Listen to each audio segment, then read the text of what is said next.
Good morning, good afternoon, everyone, and welcome to this online session where we're going to be talking about the hydrogen and the European Delegated Acts.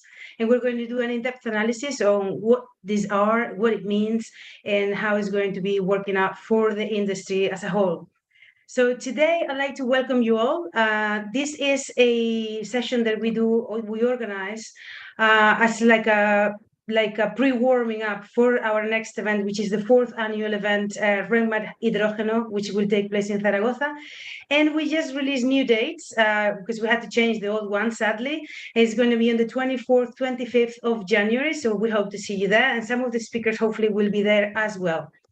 So before we start and you actually get to know a little bit better the speakers and the experts for today, I'm going to tell you a little bit about the Delegated Acts, which were released on the 10th of February, 2023. And this was just 2 days actually after the event in Zaragoza, the last event. And I remember when we were there, and, Antonio was there amongst others, everyone was saying, oh, we wanted to check these delegated acts, they need to change. And just the next day, we actually had an answer, and those delegated acts the new delegated acts were released.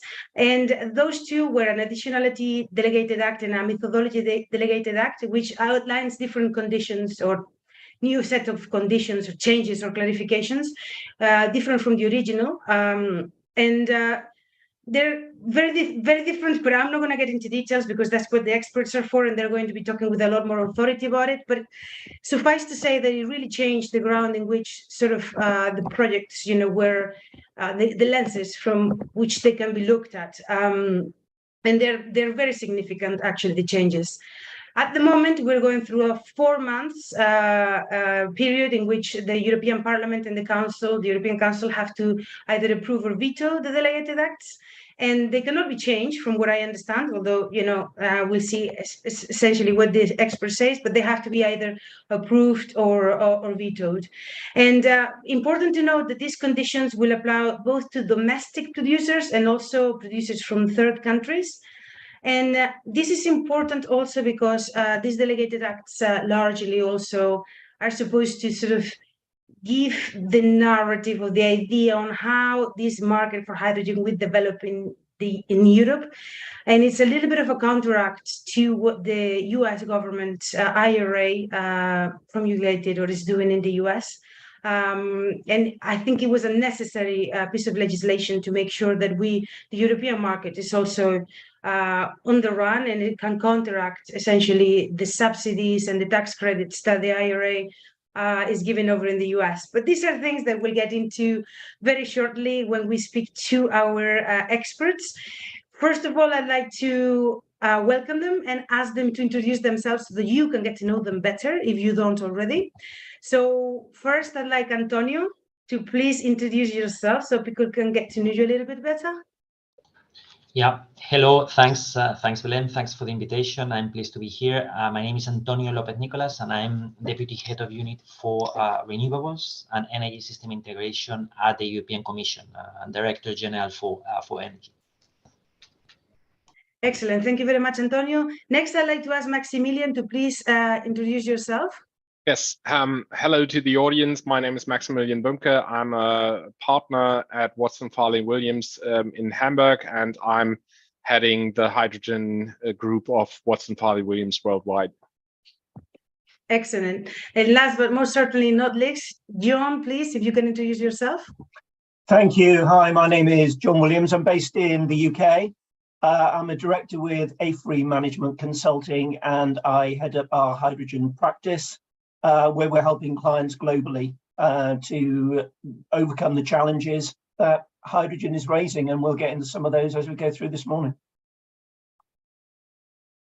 Excellent. Well, thank you very much to the three of you, and thank you very much for everyone that is in the audience. Please continue to share where you're joining from today. I mean, so far I've seen a lot of European countries, people from everywhere, from Greece, from France, from Germany, from Spain, from the UK, and so on and so forth. So please continue to introduce yourself. It's always cool to see how many people are there and where you're from. I'm based in Spain. I'm part of the REMAT team, but we have Antonio, I think you're in Brussels, right?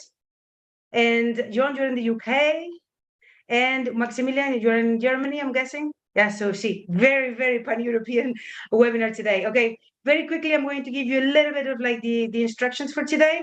Your questions, please send them through the Q&A box at the bottom. They'll make them so much easier to manage for us. And for the chat, you can use it to introduce yourself, maybe ask questions to your peers, but not to the speaker so much. And today we're going to have 3 presentations. First, Antonio, who's not going to have a slide, but is still going to give us a little bit of a presentation. And then we're going to have Maximilian and John. And after that, we'll take questions from you guys. So without further ado, Antonio, if you can unmute yourself, and I'll put you in the spotlight so people can see you. And we will begin rolling. Here we go. There you go. Go ahead. Here we are. So good morning, everyone. So let me start by, highlighting a few key elements in the hydrogen debate. As you know, hydrogen plays a key role in the European Green Deal and the Repower EU plan. Since the start of the new European Commission in 2019, we've made hydrogen an important part of our policies as a very important element to decarbonize our economy, to decarbonize the hard to decarbonize sectors such as industry and some parts of the transport sector. So it will help a lot in also improving European competitiveness and also industrial leadership. So this is, I think, point 1. Point 2, we are trying to enshrine this vision in all our policies. So this is what the European Green Deal is about. Of course, today we are discussing about the Delegated Act, but if we want to see what we are doing on hydrogen, we will need to see the big picture. We will need to see the targets that we are defining, and we just agreed on the Renewable Energy Directive, the regulatory framework under the gas and hydrogen decarbonization package, or all our financing and funding streams for hydrogen, and all different connected policies that try to bring this hydrogen vision, this hydrogen strategy vision into reality. Third, and coming to the Delegated Acts, of course, if we want hydrogen to play this crucial role, we need to ensure that hydrogen is really produced from renewable energy and really achieves emission savings. So today I'm gonna try to briefly outline the 2 Delegated Acts that we have, mostly the one on additionality, but the 2 Delegated Acts that we have adopted in February, and as you highlighted, Belén, they are now undergoing scrutiny from European Parliament and Council. Those 2 Delegated Acts come from a mandate the European Commission got in the Renewable Energy Directive in 2018. So we are delivering on that request from European Parliament and Council under some certain conditions that were given to us in this directive. So we have 2 Delegated Acts, one on additionality that sets the rule for the production of renewable hydrogen, and one on emission savings that creates the methodology to allow to determine whether renewable hydrogen achieves the threshold of 70% emission savings. So for the Additionality Delegated Act, which is the one I'm gonna focus in the next few minutes, we have a number, the structure is clear. We have a number of criteria, the 3 main criteria: additionality, geographical correlation, and temporal correlation, that are essential to ensure that we achieve emission savings and that the hydrogen production really goes hand in hand with renewable energy production. There we introduce the 3 criteria, which are gonna be the main basis for the Delegated Act, but at the same time, we are very mindful of the need to create the conditions for the industry to grow from being a very small part of the whole hydrogen consumption to a point where we deliver on the ambitions we have at EU level on hydrogen.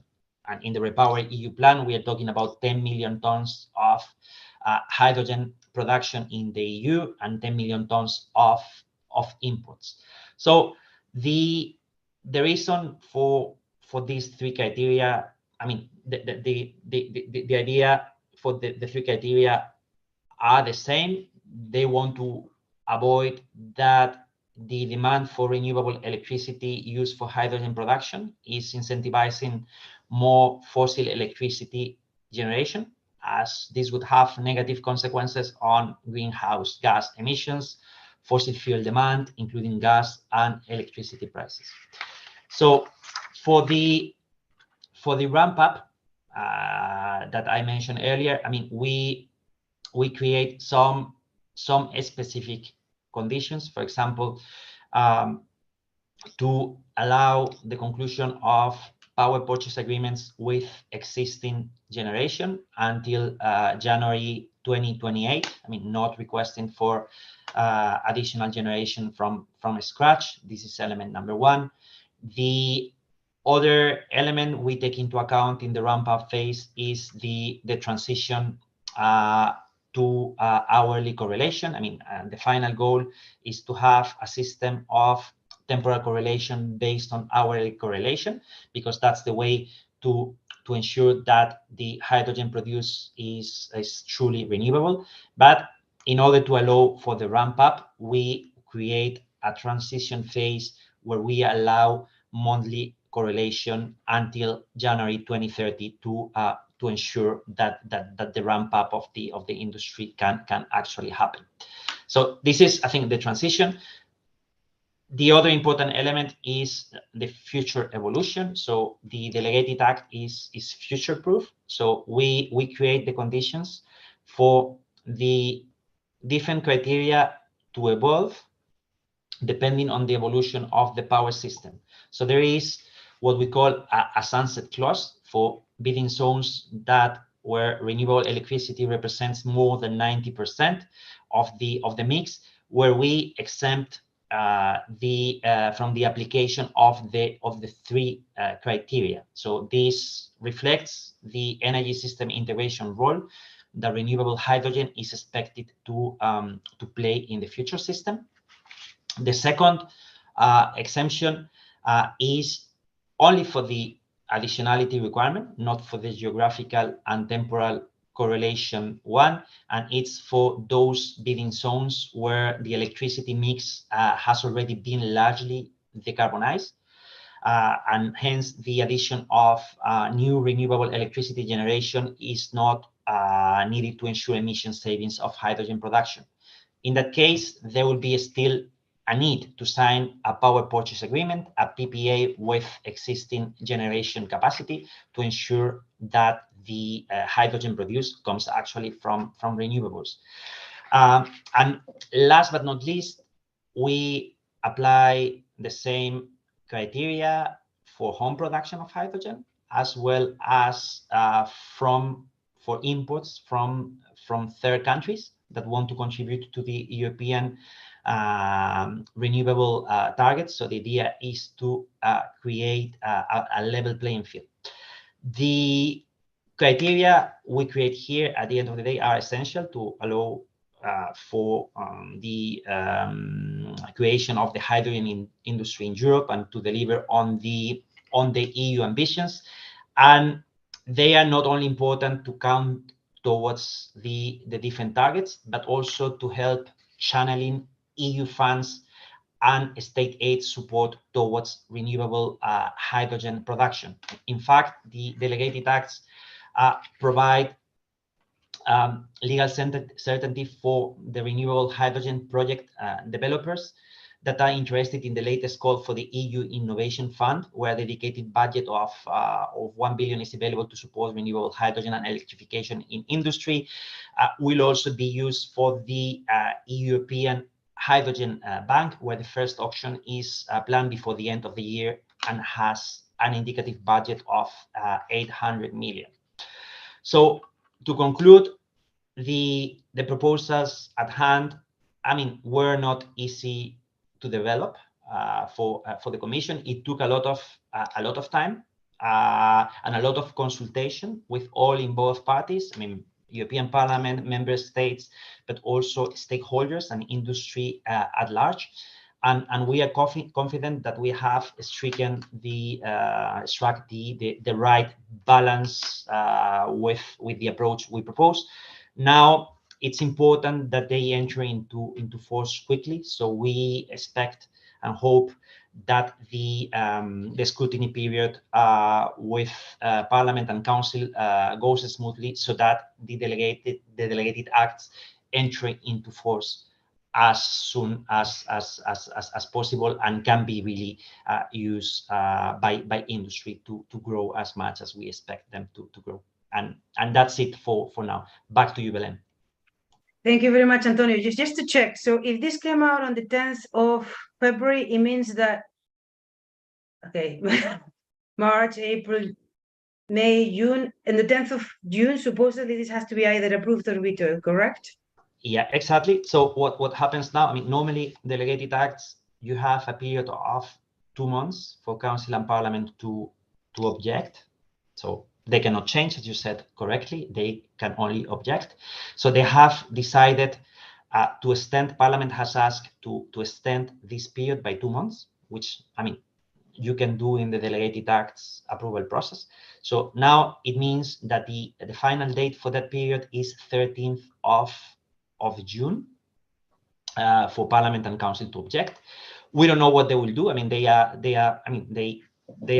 like democratic institutions that decide, I mean, that need to decide in their discussions what to do. I mean, we've got an early indication from the European Parliament where there was a motion to object that was tabled at committee level, at the committee which is in charge, at the AFRY committee which is in charge of discussing about these matters, and the motion to object was voted and was rejected. So the AFRY committee decided that at committee level there was no reason to pursue the objection. Now, of course, it's not the final word. The Parliament can still decide at plenary level to object, and of course the Council might still decide to object. So I think the issue is still open, but we are confident that the proposal on the table, I think, is the best possible approach to the complicated issue we have to solve. Thank you very much, Antonio, for making that clarification. It's good news when we have answers soon. I think this is very, very important. So thank you. Okay, next, I'd like Maximilian. You're up next. So if you want to put your presentation and take up your mute, let's see. And your questions, they're being noted. Okay, we'll go with them right after. So yeah, Maximilian, go right ahead. Thank you. Thank you very much. I'll go into a bit more details as to what Antonio so kindly explained, and I'll grab one or two of the questions at least, and try to, which are already in the Q&A, and try to answer them as we go along the way. Well, let's look into a bit more details on what the delegated acts actually said.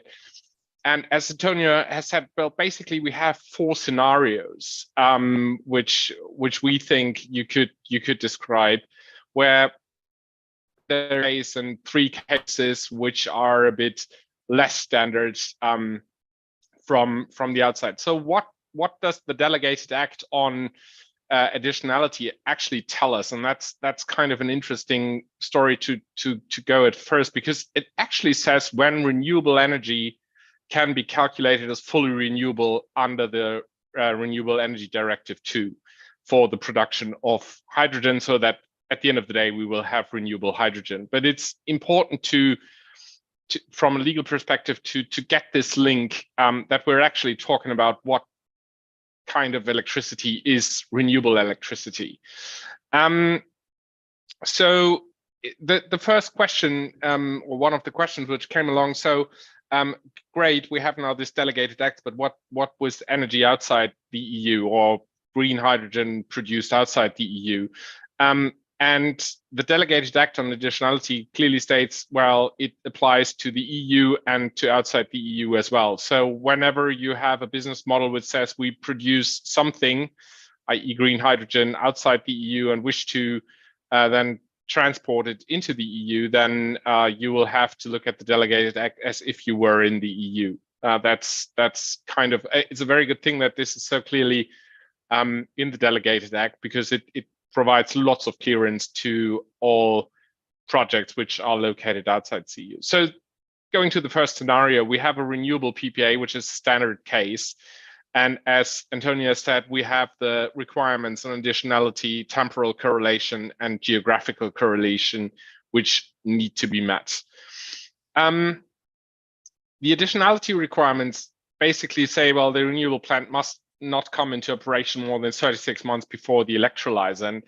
And frankly, for Germany, where I'm located, that has been a hard thing to swallow, because it means we, in a country where we don't have much space, we'll need to repower lots of our renewable plants, or we need to find some space somewhere to fulfill this. So, but it is in the Renewable Energy Directive 2 already, the additionality requirement. So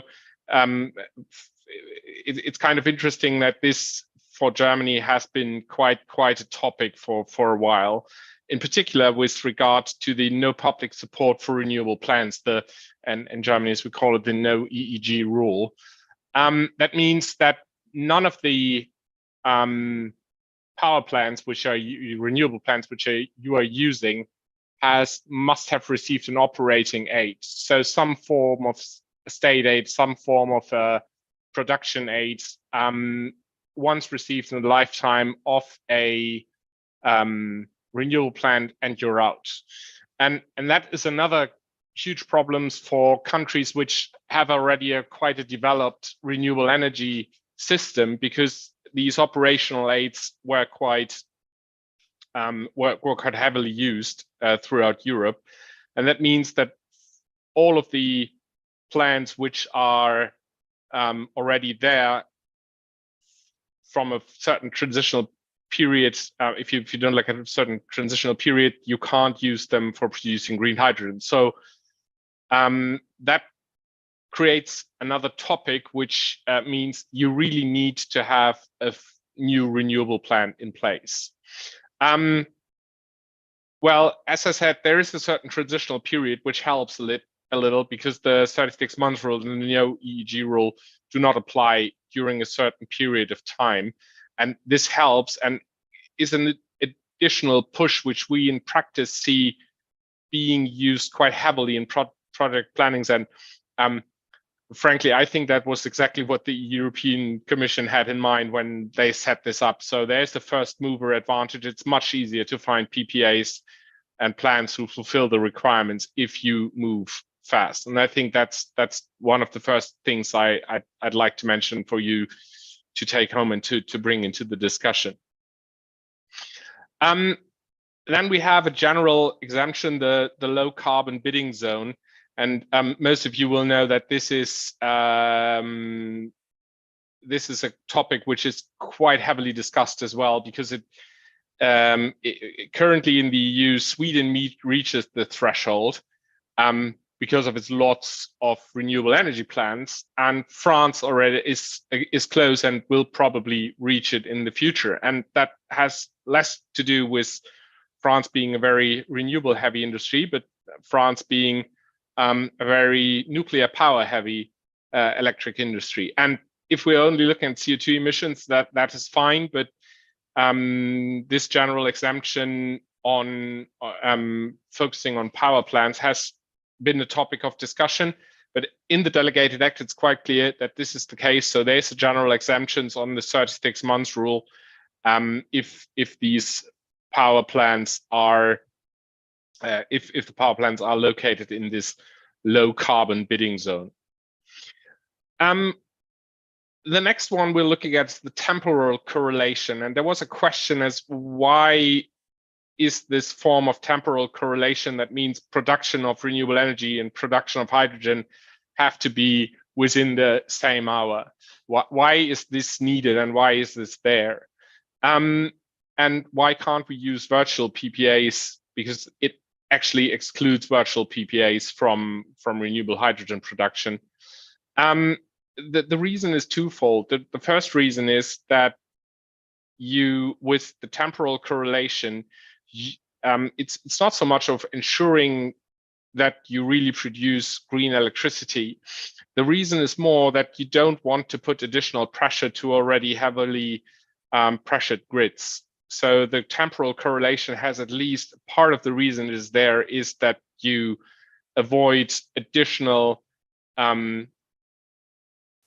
pressure on grids because production of electricity and production of hydrogen are not temporarily correlated. So by temporal correlation, you ease a bit the bottleneck the grid can be for the hydrogen setup. So there was the question in the Q&A, well, why is this there for ensuring that the hydrogen is produced from renewable energy? It's not so much about renewable energy, it's more about grid protection, this one. Okay. Again, there are certain, and you can see that also in the exemptions, because if you have very low electricity prices in certain bidding zones, then this temporal correlation can be eased up a little. So that also indicates that in times where it's actually good for the grid that temporal correlation is not met, then this requirement is eased. Finally, we have the geographical correlation, and that is the renewable plant must be located in the same bidding zone as the electrolyzer and in an offshore bidding zone interconnected with the electrolyzer's bidding zone. That's all fine and good and understood. One point, however, is often overlooked, and I wanted to highlight it here very clearly. Member states are allowed to introduce additional criteria to ensure compatibility with their planning of electricity and hydrogen grids. So we have seen lots of projects descriptions which are now, well, the delegated acts are here, great, we can start now with planning and we can tick the boxes and it's great. However, from a legal perspective, unfortunately, you can't. You can only do this once the member state your project is located in has clearly said whether it will introduce additional criteria to ensure geographical correlation. And again, speaking for Germany, it's highly likely that Germany will do that because we already have a grid issue with energy production being in the north and energy usage being in the south. And it's quite likely that there will be additional criteria introduced saying you can't have your renewable plant in the north and your electrolyzer in the south, although this is in the same bidding zone. For all of you of the kind audience which is now listening and planning projects, please make sure that you don't overlook this because we have had to give quite hard messages to some of our new clients saying you have to go back to the drawing board because this is something which you haven't thought of, whether there will be additional criteria by the member state. I said we have 4 scenarios. So the next scenario we're looking at is not the PPA scenario. This is where we have electricity from a bidding zone with 90% or more renewables. And this has been already highlighted very clearly by Antonio. It's quite interesting to look at what candidates fulfill this criteria right now, and I've listed these. So Iceland, Norway, Albania, Uruguay, or Costa Rica are currently countries which are over 90% renewable energy or close to. So it will be interesting to see which countries in the future are near this 90% threshold, which I understand, and I think it's a good criterion to ensure that countries speed up in regard to their renewable energy production. The third scenario is certain imbalanced settlement. So as I said, whenever it's good for the grid, for the electricity grid, to produce hydrogen, then the electricity can be calculated as fully renewable if you have a redispatch situation, i.e., if you produce hydrogen from electricity which would otherwise have been curtailed if not for the hydrogen production, then this electricity can also be calculated as fully renewable. And the final scenario, it's a direct connection, which is quite clear, and frankly, the scenario we most seldomly see in project descriptions.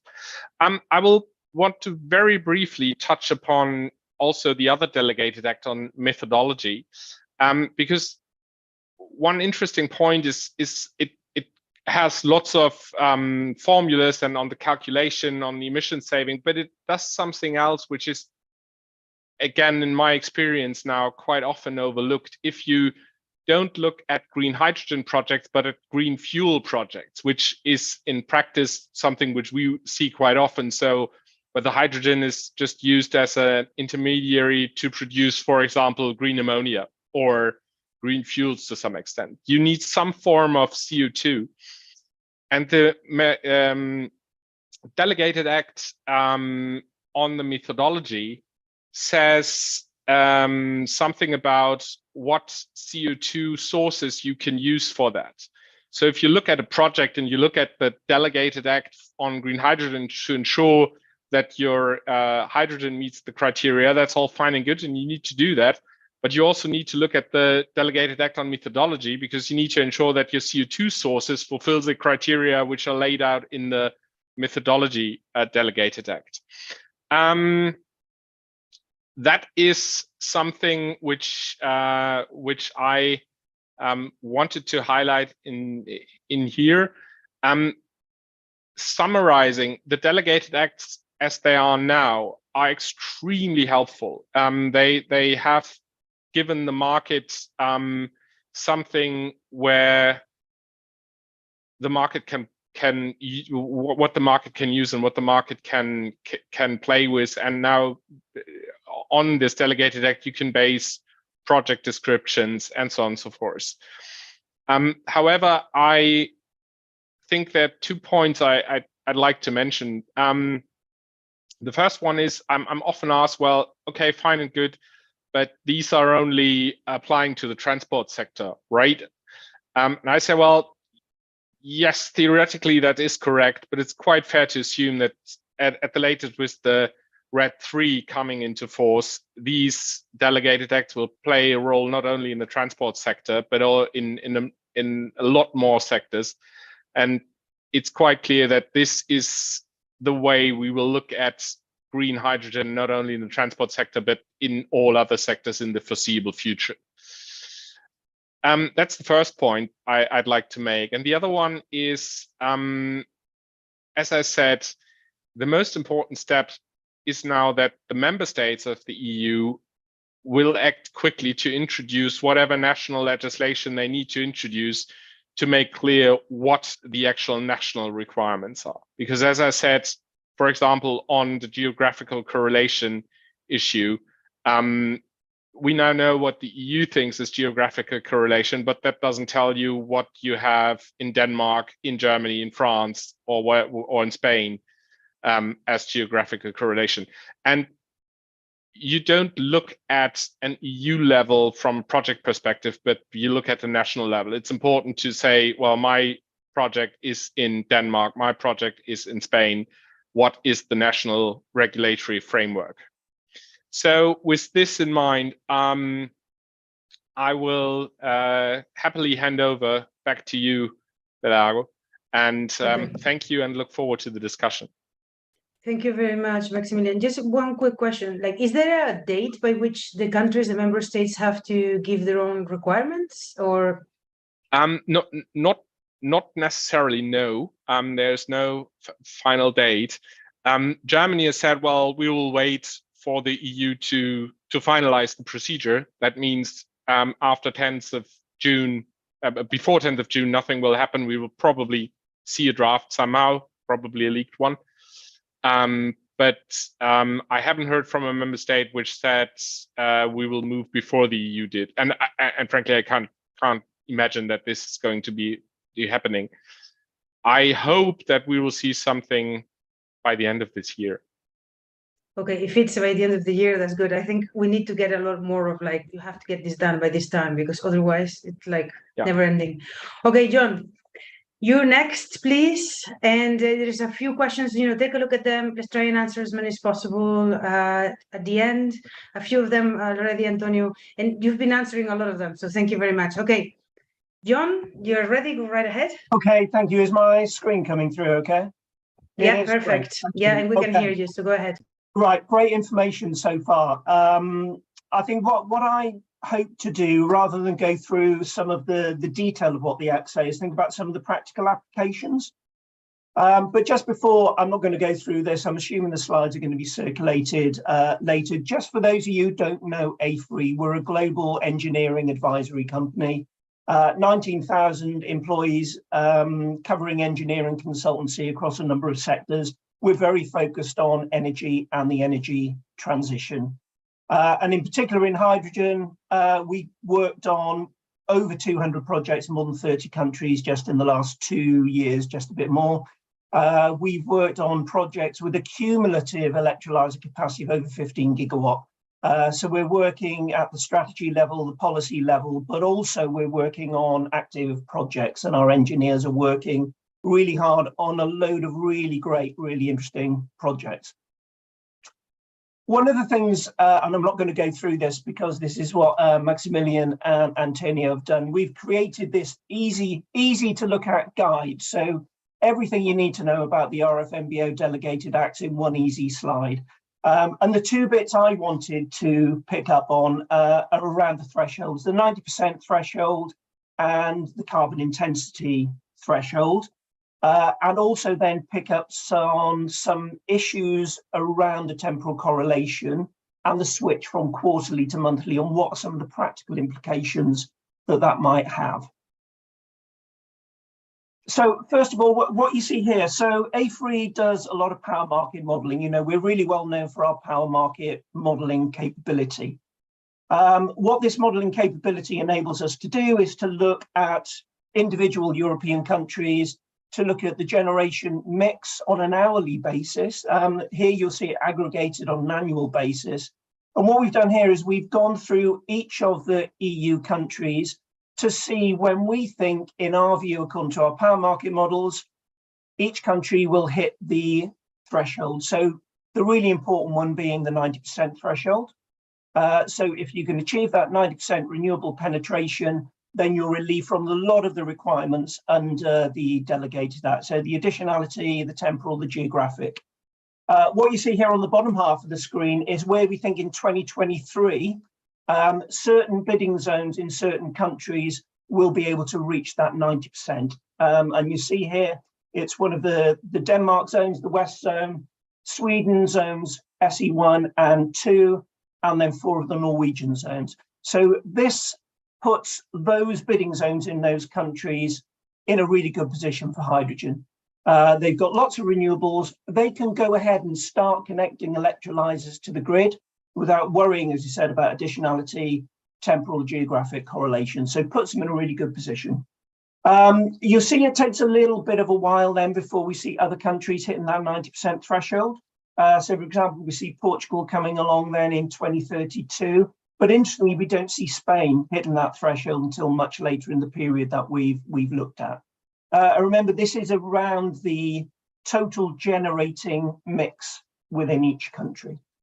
Now, when we look at the carbon intensity, so the 18 grams of CO2 per megajoule, which equates, I think it's 64.8 grams of CO2 per kilowatt hour, we see a lot more countries hitting that carbon intensity threshold. So we here see the other Norwegian zones, the Swedish zones, Switzerland, but interestingly, France as well, hitting that carbon intensity threshold in 2023. You then see a number of other countries hitting that threshold, and importantly, those countries that can reach that threshold before the end of the additionality transition period won't have to worry about the additionality principle. So this is quite significant for these countries that can reach that carbon intensity threshold. Now, I should say, this is according to our Q4 2022 model outputs. They will change for Q1 2023, for Q2. This will change. And, please don't say AFRY says we're going to be okay in carbon intensity. This will need to be demonstrated and certified in some way, I believe, by the national power TSOs to show and demonstrate that these thresholds have been met.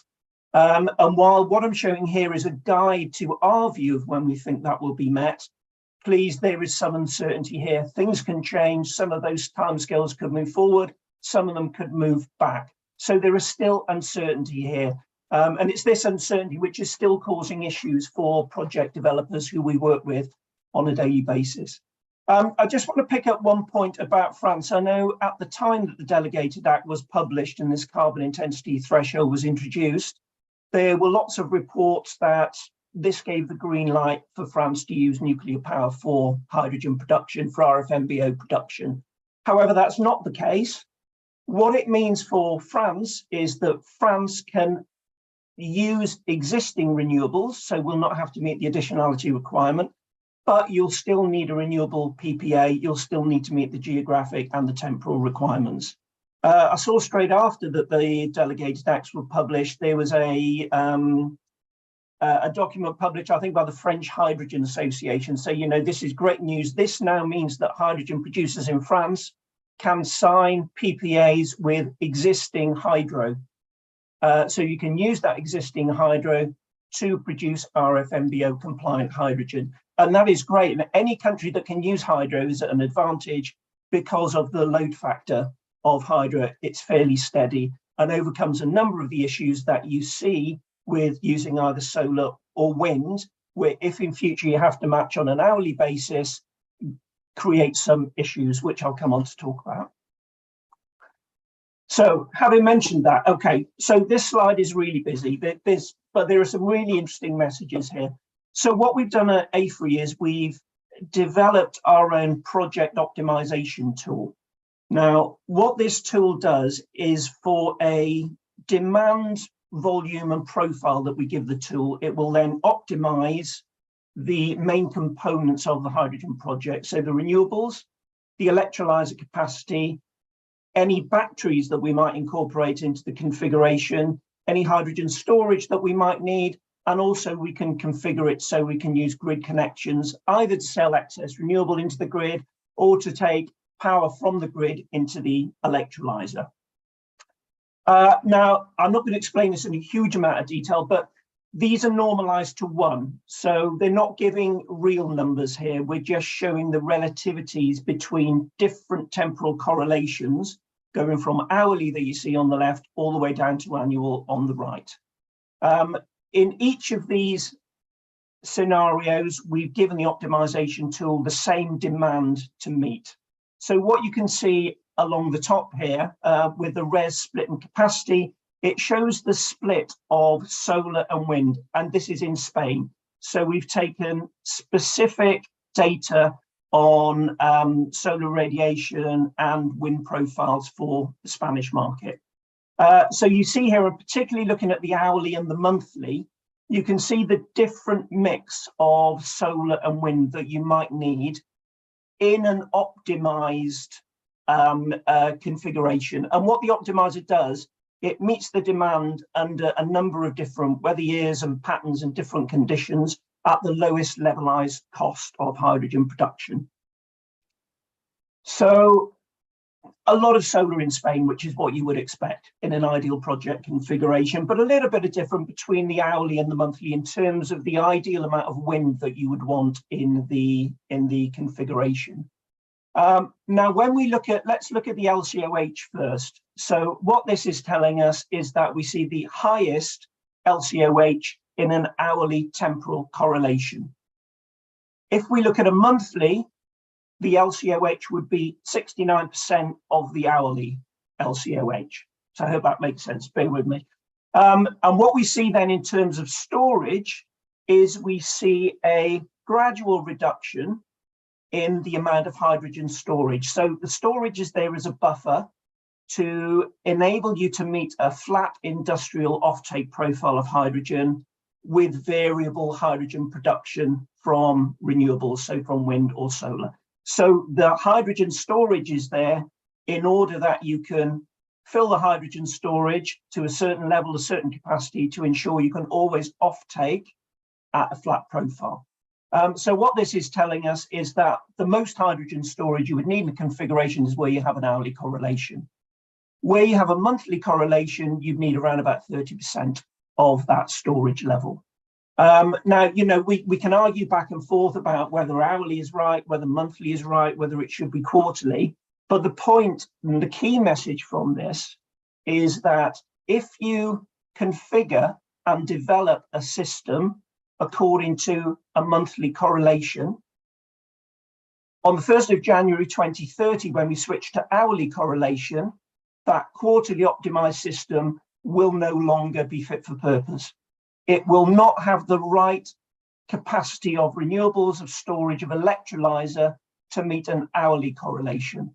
So although it looks as if, you know, there's a bit of a transition period with quarterly correlation to hourly, any project developers cannot afford now to base their projects on the assumption of a quarterly correlation. You need to look at the hourly correlation, which will come in place from 2030. And let's be fair, you know, if you're developing a project now, it's not going to be operational 2025 at the very earliest, I would think, with permitting timescales. However, there is also some more uncertainty in there, because as I understand it, I'm sure my colleagues here will correct me if I'm wrong, there is a review that's to be undertaken in July 2028 that will look at the progress, will look at the development.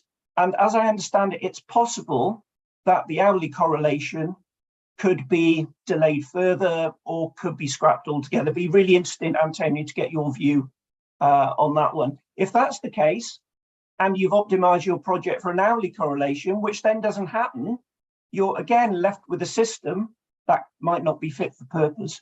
So although, you know, we're saying that the Delegated Acts have given us a lot more certainty, and they have, and that's really welcome, having this switch between quarterly and hourly could still raise a lot of uncertainties and a lot of issues for hydrogen project developers. So it's best, we think, probably to err on the side of caution, but there are significant additional costs involved if you do that, particularly around hydrogen storage. So I'll leave it there and happy to answer any questions. Thank you very much, John. Okay, the mind boggles with your graphs, and you bring up here very interesting matters.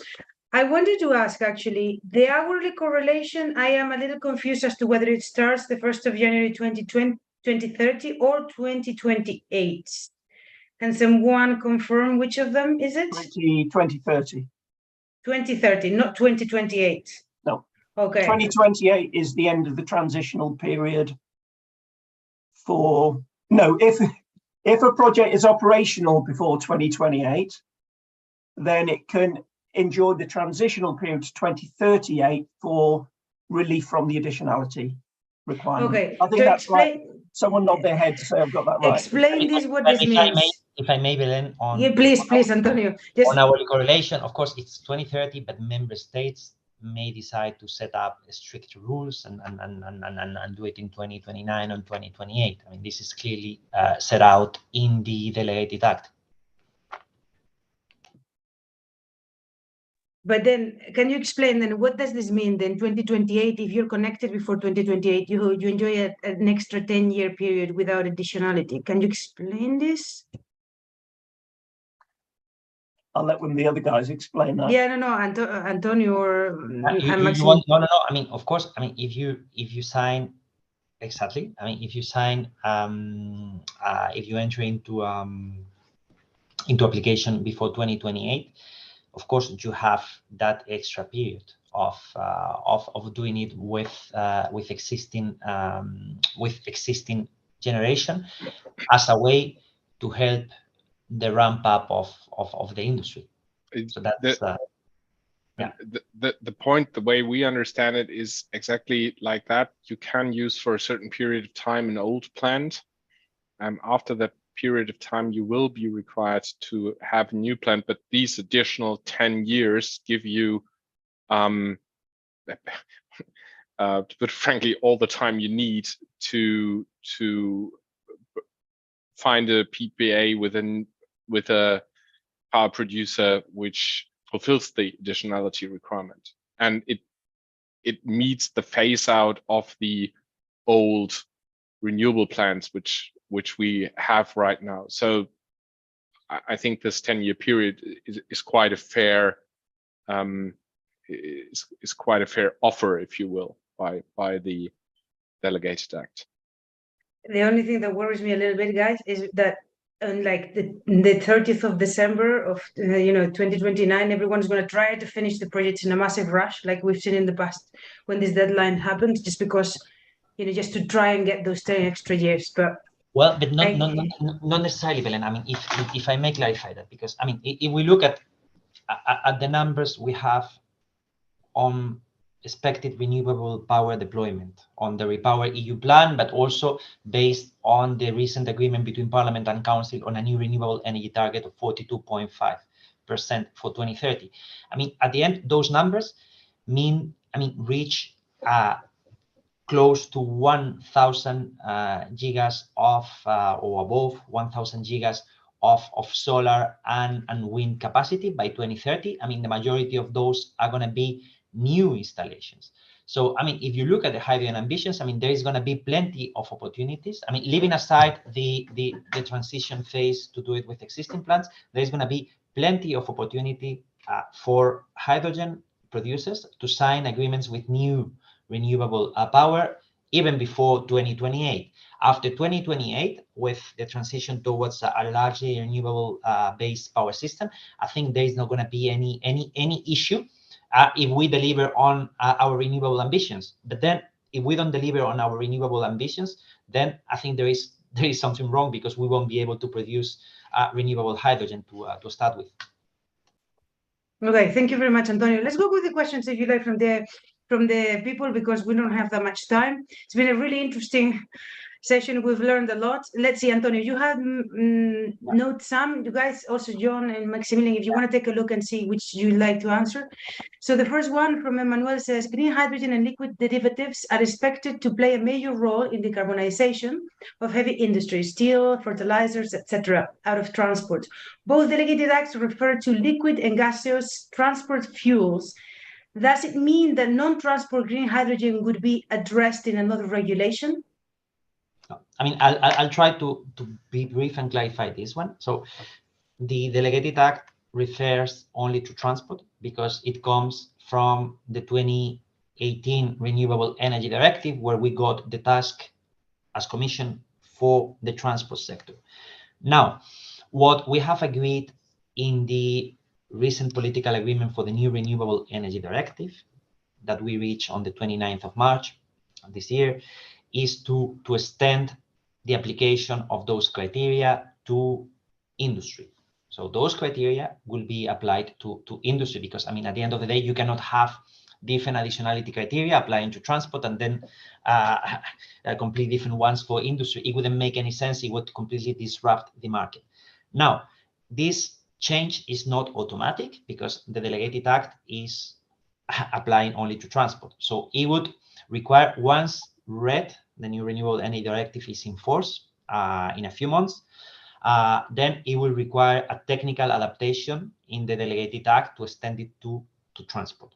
Sorry, to extend it to industry, but without changing the content.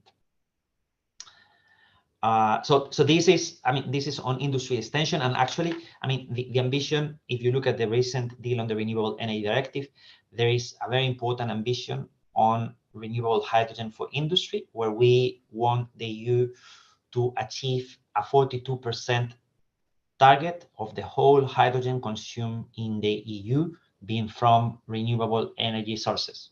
Also for transport, there is a target of 5.5 combined for advanced biofuels and also renewable hydrogen. Yeah. So back to you. I think that there were a couple of other things I wanted to reply to, but I don't know if... Go for it if you like. Yeah, we can do that now, yeah. And then John and Maximilian can look, and because we don't have that much time. Then let's do it that way. Then, I mean, one more point on that has been made by several questions and comments on the increase of costs, and have been also flagged by John in his slides. It's obvious, I mean, that the stricter we are on on the criteria on temporal correlation, the more you will increase the cost of production of renewable hydrogen. I mean, this is kind of obvious. So there again, we've tried to extract the right balance, and also, I mean, try to ensure that what we produce as renewable hydrogen, and labeled as renewable hydrogen, is actually renewable hydrogen. It wouldn't make any sense that for the sake of making it cheaper, we will sell something which is not renewable hydrogen as renewable hydrogen. The fact that you cannot label everything as renewable hydrogen doesn't mean that you cannot use the electrolyzer to produce other types of hydrogen, including low carbon. So this is, I think, the other part of the story. If there is a market for these other types of hydrogen, of course, the electrolyzer business case can be also different. Then one final reply to, I mean, there was a question also from John on the revision of the Delegated Act. I mean, there is, what the Delegated Act creates is an assessment, a report by the Commission in 2028, if I recall correctly.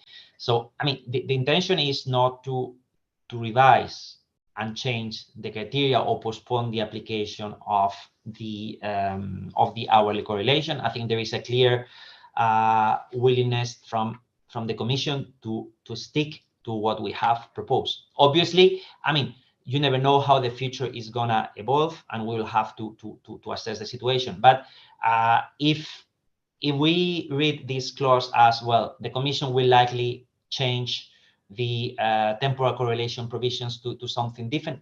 No, I mean, this is not going to be the case, and this is not the intention. So we want to have, I think, a bit the opposite, to have full clarity on the future framework, to have full clarity on the final goal, which is hourly correlation, and we don't want to deviate from that direction. Thank you very much, Antonio. To be honest, I mean, if you want to make it renewable, the hourly correlation is the only way to make it, because otherwise you're like really like playing with the grid there, and you know, with the way that it works. So I can see why. But for example, one question I wanted to ask is, for all of you, what does it mean, for example, for hydrogen coming from the US? You know, is there such a thing as geographical correlation, or because we're not going to know, you know?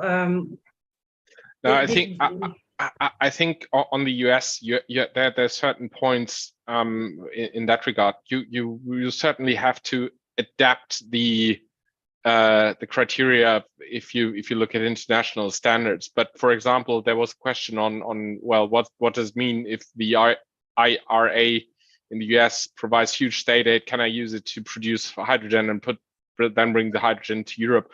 I think that's a question which is answered on several fields. One is the Delegated Act, but another one is whether this, from a state aid and customs perspective, helps. As you will know, the Chinese steel producers are now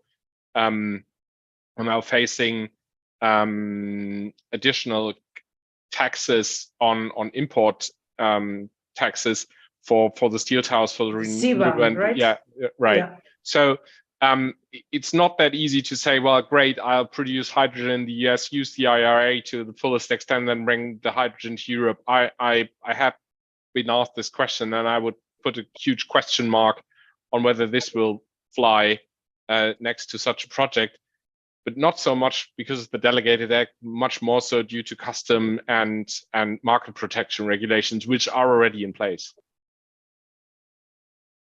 Okay, and one question that I wanted to ask, and I told John about it earlier, was about the nuclear facts. So nuclear hydrogen is renewable hydrogen, John, in places like France, for example. Yeah. I've tried to answer that as I was going through the slides. No, because France has lots of nuclear, it has a relatively low carbon intensity in the power grid in the mix. That then means that France can use existing renewables, still under a PPA, still meeting geographic and temporal correlation. So it can't use nuclear, but the existence of nuclear in France means the carbon intensity of the grid is low enough so it can circumvent the additionality requirements under RED II. Okay, thank you very much. Is there any questions that you want to answer, John? There's just one Yeah. point I just wanted to pick up. There was a question in the chat, not in the Q&A, which I think is quite important to address. And it picks up on something I mentioned, that saying if you move from a quarterly correlation to an hourly correlation, your setup might not be fit for purpose. Just to clarify, what I meant by that comment was you still be producing renewable hydrogen. What it might not do is it might not be able to meet the demand profile in terms of volume and the offtake profile when you look at different project setups to meet different criteria. But then there was also another point in that comment about the transition period, and the suggestion there is that if you connect before 2028, then you got 10 years to do monthly matching. That's not the case. Monthly matching is only until the end of 2029, 1st of January 2030, regardless of when your project has become operational, you switch to hourly matching. The 2028 10-year period is around additionality only and not around the temporal or the geographical requirements. Sorry, it's about additionality only and not the temporal. What Correct. do you mean by additionality only? I'm lost. Yeah. Okay, the 10-year period that starts from if your project is operational before 2028, you can use existing renewables and continue to use them for a 10-year period until 2038. So it's only the additionality principle that is relaxed if your project starts before 2028. Hourly matching comes in 1st of January 2030, regardless of when you start, regardless of whether you're using existing or new renewables, unless you're in one of those bidding zones that is greater than 90% renewable. So basically, we have like two different transition periods, one for the rollout of the additionality requirement and another one for the rollout of the temporal correlation requirement, as John was saying. So, of course, replying to the question that we got in the chat, you won't get 10 more years to do monthly correlation. You will have to move to hourly correlation from the 1st of January 2030. Thank you very much, Maximilian. One last question, and then we go, because you haven't. Is there any there? Yes, there's one question on what happens to gray hydrogen? Will it be so expensive that I can't use it anymore? And according to the EU hydrogen strategy, yes, that's the idea. The idea is to introduce the European emission trading system to new sectors such as shipping, to introduce the requirement to use green steel when building in the building sector, in the construction sector. Green steel, i.e. steel produced from green hydrogen use. So the idea is not to stop at green hydrogen, but to make the entire economic, make the use of CO2 in any economic production process so expensive that green hydrogen will become competitive at the end. And that's not me saying this to you, but this is what is laid quite clearly out in the EU hydrogen strategy, if you look at it. Thank you very much, Maximilian and John and Antonio. There is really two ways to do this, right? The European side of things is more like, oh, we're going to make the other stuff too expensive that it just makes sense to go for renewable. In the US, they're trying more that we're going to make renewable, well, or like low in CO2, I suppose, cheaper so that, you know, everyone goes for this stuff. I mean, we'll see. At the end of the day, the good thing is we're all like kind of rowing in the same direction. And I hope that we see more of that in the future, because in the end, as long as we see working toward decarbonization, then I think we're all in some ways in the same boat. So thank you very much, John, Maximilian, and Antonio once more. I think we'll see you in a few months, you know, once this is like actually the law of the land and we start seeing different countries, different things, because we have to keep an eye on this, and this is really extraordinarily complex how it works. So thank you very much for the people in the audience, and also an invitation from now for the three of you and also for the people in the audience to join us. Put it in your calendar, por favor, guys. 24th, 25th, you're going to be in Zaragoza and you're going to be with us discussing the hydrogen industry in Spain. Thank you very much and see you next time. Thank you.